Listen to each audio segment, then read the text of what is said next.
Warren Smith says, serious question. What is your opinion on playing instruments to worship God? Psalm 150 says that we said we should, but some claim since it's not in the New Testament we shouldn't. That's the Old Testament. My thoughts. Warren, okay, here's the answer to that question. The Old Testament talks about instruments, but the New Testament really does not.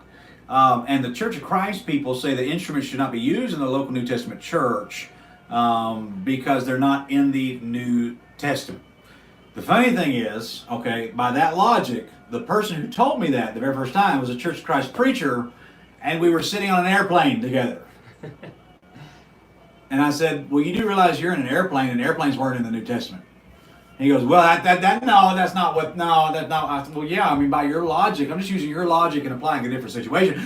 You're saying that because a piano is not in the New Testament in the book of Acts, you don't see it there, therefore we shouldn't have that in our church. Okay, matter of fact, people don't realize this, but Spurgeon actually believed that too. Really? Yeah, he said that an organ and pianos was mechanical worship. He said it should be everything should be a cappella. And he believes something like that too, which, so, but the logic is flawed, I think. There's nothing wrong with the piano, there's nothing wrong with there's nothing wrong with a banjo, a mandolin. I mean, for crying out loud, we're sitting here, this is a bluegrass radio station here in the heart of, Kentucky. Okay, so it's not a matter of instruments being right or wrong to have instruments. The issue is spirit versus flesh. Yeah, and what's your purpose with that instrument? Yeah.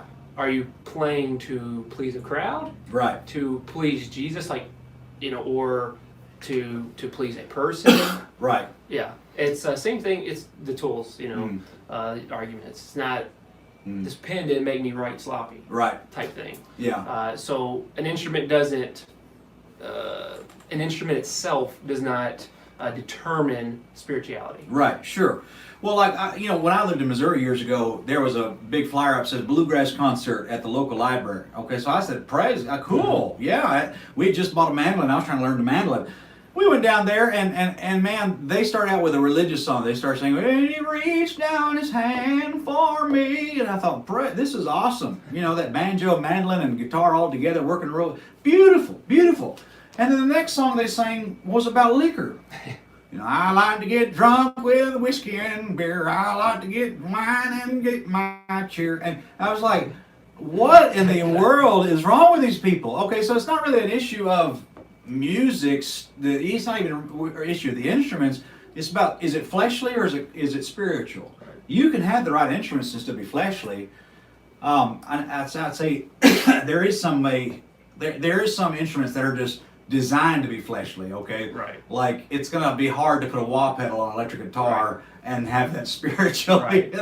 There's something that were designed to be loud and boisterous and to stir the flesh. So we can take a kid I can take a 3-year-old, put her in front of a show, no words to the song, and it has some kind of beat, and then nobody taught her how to gyrate, dance, do any of that. Yeah. But she's moving. And there's a lot of videos on YouTube about that. Like they put them in front of a Beyonce video, and they're like a 1-year-old. They just learn how to stand up, and they're like shaking their body, and it's hilarious to watch. But that just proves that it's flesh. It's flesh. It's flesh music. Yes. And blessed is the man who can discern between the two, the spirit and the flesh. And so it's not really and people get hung up on the technicalities. Should I use an electric guitar or not electric guitar? Should I use whatever. It's really is not that. It's flesh versus spirit. So I think that's a good question. I think it's a real good question today. What are your thoughts? You got any other final thoughts on that? I think and you may be able to expound on this, but the music part of it, it's not just an instrument. It's not just a person. There's a lot of factors that go into it. Mm-hmm. You can take a banjo and you can play country music, or you can play gospel music on it. But it also comes down to the person too. If Elvis grabs a guitar and does it's a good song, or it's a gospel song, but look who's playing it. So it comes down to the instrument, to a person. If an instrument, I think we hit this is that if it starts, I've heard the saying, if it taps your foot before it taps your soul, there's probably something wrong, not with the instrument, Hmm. but it shouldn't be played with that song, or it shouldn't Right. be used in a spiritual setting. Right. Basically. Sure. Matter of fact, let's turn on the radio here. That's Steve Pettit, Yeah, okay. and that's a banjo, mandolin. There's guitar there. You know. And there's a difference between there's a piccolo, I think that's what that is. Okay, I hope y'all can hear that on YouTube. But those are guitar, banjo, mandolin, and Steve Pettit. But there's a difference between that and Elvis Presley. Right. There's a big difference there. And I want so it's not really don't get hung up on the technical which music is right, which instrument is right, which instrument is wrong. It's more about there being spirit versus flesh. Let me throw this one at you, Brother Johnny. Someone said this, excuse me, I was told that drums were mainly used in ancient times to drown out the screams during human sacrifice and rituals. Do you know if there is any truth to this? I do not. Okay, I'm going to answer that. The answer is, yeah, there's some truth to that. Because heavy rhythmic music, okay, came out of Africa during the slave trade. Back in I think it was the 1600s, 1700s, when Europeans were going down and buying slaves from Africans. The tribes down there. There's a lot of history there. Even historyofrock.com verifies what I'm about to say. But Africans would capture other Africans and go sell them to the white Europeans for slaves. And when they all came to America, there was rhythm and blues. What the old, they called the Negro spirituals and all that kind of stuff. There was rhythm and blues music that came from Africa, and then you had the traditional music that came out of Europe, and there was a cultural difference there. But yeah, the heavy rhythmic music, the origins of back, if you study the history of music, heavy rhythmic music with a heavy, strong beat came out of pagan Africa. Okay, that's why like a lot of African American people like rap music is heavy beat music. Mm-hmm. It's because that's just been their culture forever. Okay, and white folks they always have a European type sentiment to it. So Warren, thank you for that. A good question. But yeah, Theobad 100 asked about the drums being sacrificed.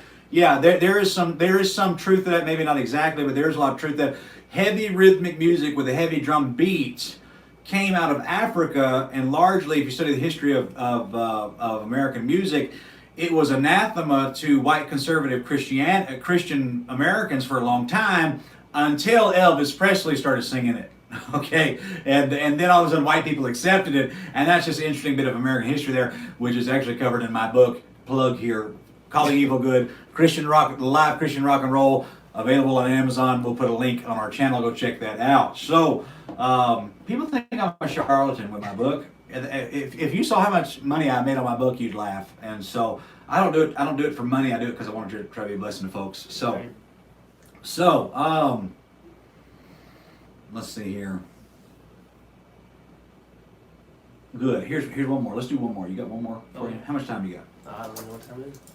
I'm good. 8:30. Okay. Someone said we stopped listening to songs with drums a time ago. Now when we hear drums in any music, it's like nails on a chalkboard. Now, if drums were neutral, then why is this so? Well, music is not neutral. No music is neutral. Music is not amoral. That's a big lie that most people have today.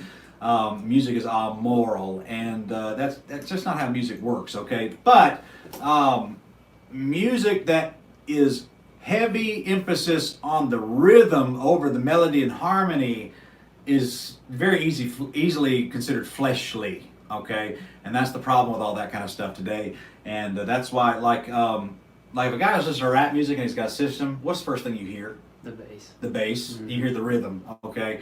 It overpowers everything else. You don't even know what they're saying. No. And it doesn't matter what they're saying because it's not about the words. I see a lot of people joking about mumble rap today. You ever heard about that? Yeah. It's like they have marbles in their mouth. Yes. Yeah. But the truth is, it's not about what they're saying because it's about what the music makes you feel like. So, very good question. This is good discussions. These are very good things to talk about.